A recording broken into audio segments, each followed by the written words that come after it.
मापडी हातगाड संघटनेचा हम सब एक है। वाहतूक बंद झालीच पाहिजे, ठेकेदारावर कारवाई झालीच पाहिजे। लढाई घेतो, लढाई घेतो, हम सब एक है, हम सब एक है, हम सब एक है। जिल्हाधिकार्यालयासमोर धरणे आंदोलन करतात, काय मागण्या काय सांगतात? मी रावसाहेब हरी कांबळे, राहणार श्रावस्तीनगर नांदेड। रावसाहेब हरी कांबळे, राहणार श्रावस्तीनगर नांदेड। नांदेड हमाल मापडी हातगाड संघटनेचे जिल्हाध्यक्ष ह्यानुसार मी बोलतो। कामगाराचा प्रश्न जे आहेत, माथाडी कामगार आहेत, माथाडी कामगारावर अन्याय होत आहे, शासनाकडून होत आहे। किंवा आम्हाला ज्यावेळेस दिवसाच्या दालनात जात असताना दिवस डायरेक्ट म्हणतो की आम्हाला तुम्ही येऊ नका, तुमच्या संघटनेचे माणसं घेऊन या, अशी गैरवर्तणुकी भाषा दिवस वापरतो।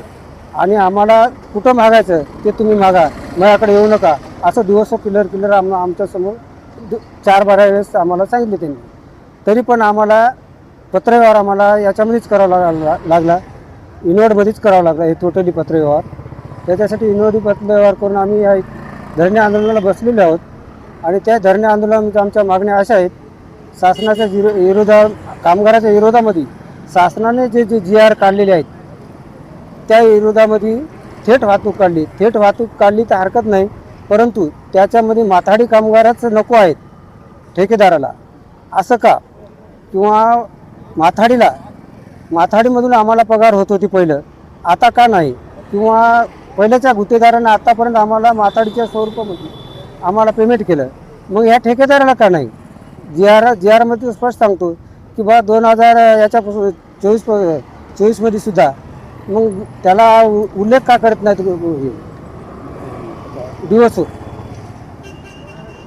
आणि जे थेट वाहतुकीचे आमचे 36 महिन्यापासून पेंडिंग पैसे आहेत ते सुद्धा आतापर्यंत त्याने कुठली दखल घेतली नाही, ना कुठली कारवाई केली नाही, ना कोण्या गुत्तेदारावर काय केली नाही, ना आम्हाला कुठं कल्पना दिली नाही बा आम्ही कारवाई करीत आहोत किंवा आम्हाला असं करा तुम्ही, असंच देखील त्यानं आम्हाला आतापर्यंत दिवसून आम्हाला कुठं कल्पना दिली नाही। तुमच्या मागण्या पूर्ण नाही झाल्या तर पुढचा पाऊल काय असणार? पुढचा पाऊल आमचा बेमुदत बंद आंदोलन राहील। तुम्ही जिल्हाधिकाऱ्यांना निर्णय दिला, त्याच्यामध्ये काय चर्चा करण्यात आली? साहेबांना तुम्ही काय चर्चा केली? जिल्हाधिकारी साहेबाला गेले असता त्यांनी सांगितले की बाबा याचं काय ते बघून घ्या। यांनी सांगितल्यावर त्यानं हो म्हणायचे आणि खाली आल्यावर त्यांनी कारभार करायचा। अशा पद्धतीमध्ये त्याने टोटल आम्हाला आमच्या संघटनेचा अध्यक्ष असून देखील त्याने ते भूमिका करतात, तर साध्या माणसाची तर काय भूमिका असावी? इतर माणसाची तू गेल्यावर भेटण्यासाठी काय असावी भूमिका? हे समजा शासनाचं कामगाराला फसवणुकीचं काम आहे। राहणार नेरली, नांदेड हमाल मापडी हातगाडा संघटनेचा सहसचिव। आमच्या मागण्या जिल्हाधिकारी साहेबांसमोर आम्ही मांडलेल्या आहेत आणि आमच्या मागण्या अशा आहेत की जे शहरी वाहतूक हे पूर्ण जे कामगार आहेत, आमचे शासकीय अन्न धान्य गोदामातील कामगार आहेत आणि जवळपास 40 ते 45 वर्षापासून ते कामगार तिथंच काम करतात शासकीय धान्य गोदामला। पहिल्याची जी योजना होती शासनाची MSWC CWC वरून धान्य शासकीय धान्य गोदामला जाणार, तिथून आणि राशन दुकानला खाली होणार, अशी जी व्यवस्था होती पहिलं, ती आता शासनाने त्याच्यामध्ये GR मध्ये थोडासा बदल करून थेट वाहतूक करण्याचा जो निर्णय घेतलेला आहे तो निर्णय पूर्ण कामगारांवर अन्याय होणारा निर्णय आहे।